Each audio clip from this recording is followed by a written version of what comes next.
যারা বলছিল ভাতার সরকার চায় না, এখন আপনারা কি নিচ্ছেন? আপনার লক্ষ্মী ভান্ডারকেও কন্টিনিউ করা হবে। 2103 কোটি টাকা আমাদেরকে স্যাংশন দিলেন। সব নওশাদকে বলছে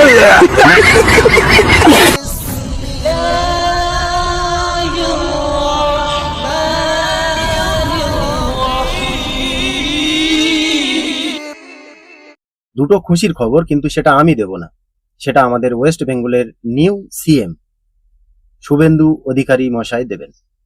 সর্বপ্রথম আপনারা এই নিউজটা শুনে নেন। আমরা দেখেছি ডোমকলে বিগত সরকারের সময় পুরুষরা লক্ষ্মীর ভান্ডার পেয়েছেন। আগামীকাল বিকেলে নবান্ন থেকে আমি এবং সংশ্লিষ্ট দপ্তরের মাননীয় মন্ত্রী, সিএস, এফএস এবং অন্য আধিকারিকদের উপস্থিতিতে অগ্নিমিত্রা পাল এবং আমি একটি ফর্ম পাবলিশ করব, যেই ফর্ম অন্নপূর্ণা যোজনায় ফিল আপ করতে হবে। এবং আমরা কালকেই বিস্তারিত বলবো, কারণ এনরোলমেন্ট যখন যত তাড়াতাড়ি করবেন তত বেনিফিট আমরা দিতে পারবো। আমাদের অন্নপূর্ণা যোজনার প্রক্রিয়াটা শুরু হয়ে যাবে কাল থেকে।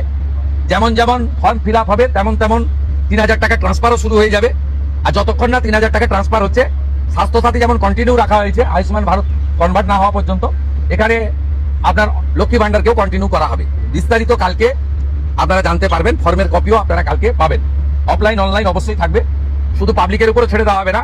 বিধায়করা নিজ উদ্যোগে ফর্ম ফিল আপ করাবেন এবং সরকারও বিডিওদের নেতৃত্বে প্রত্যেক বাড়িতে বাড়িতে ফর্ম ফিল আপের জন্য সহযোগিতা করার জন্য লোক পাবেন। এবং মাথায় রাখতে হবে, ভারতীয়রাই কেবলমাত্র এই সুযোগ পাবেন, অভারতীয়রাই সুযোগ পাবেন না। ভারতবর্ষের সরকারের টাকা বাংলাদেশ থেকে আসা অবৈধ অনুপ্রবেশকারীদের দেওয়ার জন্য নয়, এটা খুব ক্রিস্টাল ক্লিয়ার। সত্যি এটা একটা খুশির খবর বাংলার মানুষের জন্য, যে অন্নপূর্ণা ভান্ডার যতদিন কমপ্লিট না হবে ততদিন পর্যন্ত এই লক্ষ্মীর ভান্ডার বন্ধ হবে না। এখন আমার একটা প্রশ্ন বাংলার সেই সকল মানুষের কাছে যারা বলছিল ভাতার সরকার চায় না, ভাতার সরকার চায় না, মানে ভাতা দেয় যে সরকার, সে সরকার লাগবে না। এখন আপনারা কি নিচ্ছেন?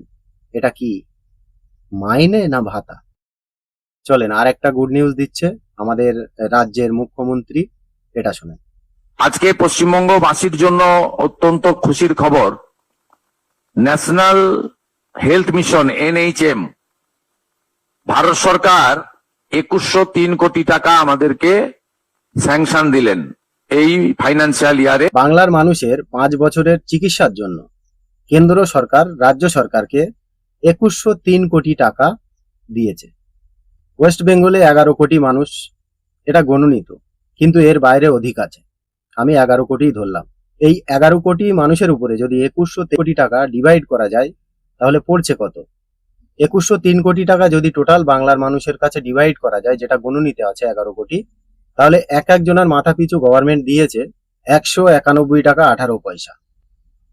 যদি এই 11 কোটির মানুষের হিসেবে ধরা হয়, 11 কোটির অনেক উপরে চলে গেছে বাংলার মানুষ।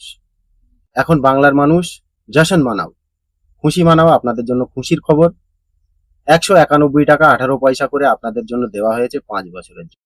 ক্যাশ করো। মমতা ব্যানার্জি মুখ্যমন্ত্রীর চেয়ার থেকে নেমে গেছে বলে কিংবা দায়িত্ব শেষ হয়ে গেল, একটা শব্দ খরচ করছে না কেন এগুলো নিয়ে? সব নওশাদকে বলছে